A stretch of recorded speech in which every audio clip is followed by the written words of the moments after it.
Assalamualaikum warahmatullahi wabarakatuh dan salam sejahtera sahabat-sahabat semua.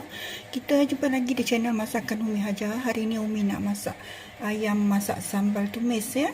Cara Umi, bahan-bahan yang diperlukan: 1 ekor ayam yang beratnya 1 kg lebih, 1 biji bawang besar Holland sederhana besar, dan garam rasa dan juga gula perang. Kalau tak ada pun kita boleh guna gula putih ya, serta air asam jawa secukupnya, 2 sudu besar serbuk lada bambas ya, lada kering ni ya, tapi dia bentuk serbuk. Umi guna 2 sudu besar, 3 biji lada besar, dan 1 helai daun pandan, 2 biji bawang besar merah, 1 inci halia, dan juga 4 ulas bawang putih ya.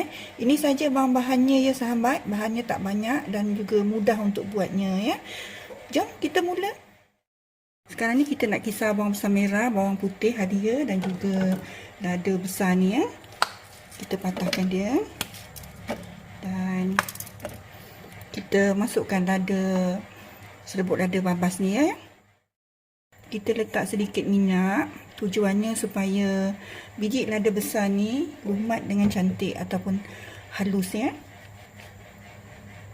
Kita masukkan sedikit air ya. Kita kisar dia sampai lumat.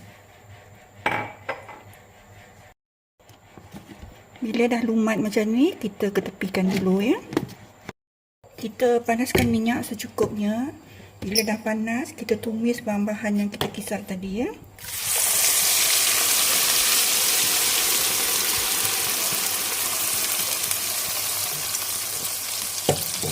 Minyak ni tadi dalam anggaran 1 cawan ya. Kalau kurang minyak dia nanti merecik-recik sangat ya. Kita tumis dia sampai dia mengeluarkan minyak. Tak lupa juga kita masukkan daun pandan ya.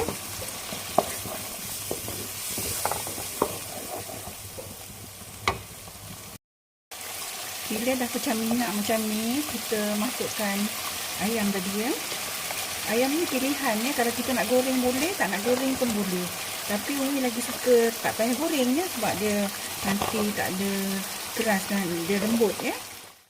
Kita masukkan air asam jawa mengikut keperluan. Kalau tak ada air asam jawa, kita boleh guna asam keping ya. Dan kita gaul dia bagi sekata. Kemudian kita tutup ya, supaya daging ayam ni lembut.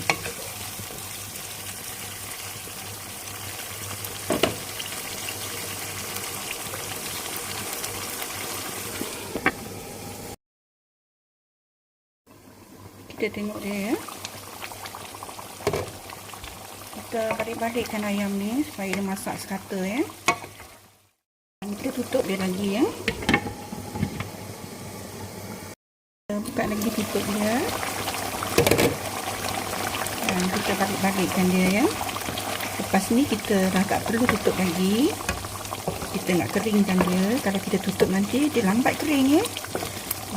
Ayam dah masak je ni, tapi cuma belum lembut ya.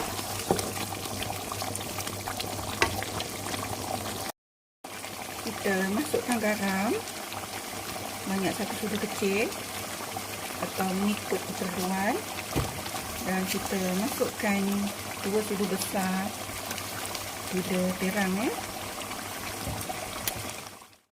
Dan kita masukkan serbuk rasa ya,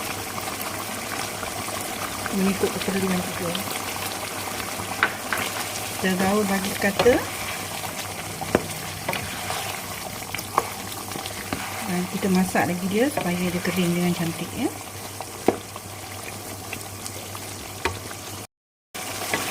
Ayam sambal tumis kita dah nampak nak pekat.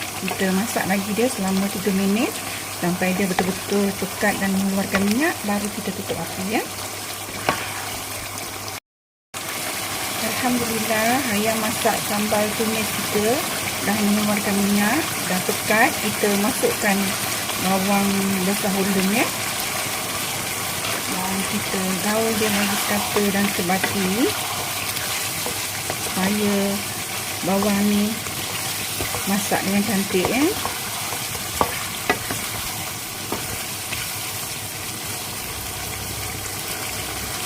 kita keluarkan daun pandannya.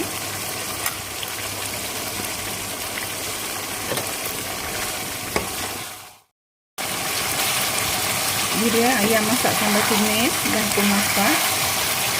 Bersedia untuk kita hidangkan dan kita tutup api dulu ya. Ini dia hasilnya ayam masak sambal tumis untuk perkongsian hari ini. Rasanya sangat sedap dan menyelerakan, sesuai dijadikan hidangan untuk makan tengah hari ataupun malam ya. Ianya juga sesuai dimakan bersama nasi putih biasa, nasi lemak dan juga pulut ya. Umi ucapkan ribuan terima kasih kepada semua sahabat-sahabat yang sudi menonton video Umi dari mula hingga akhir. Sekali lagi Umi ucapkan ribuan terima kasih dan kita jumpa lagi di video akan datang. Assalamualaikum, salam sejahtera, selamat mencuba.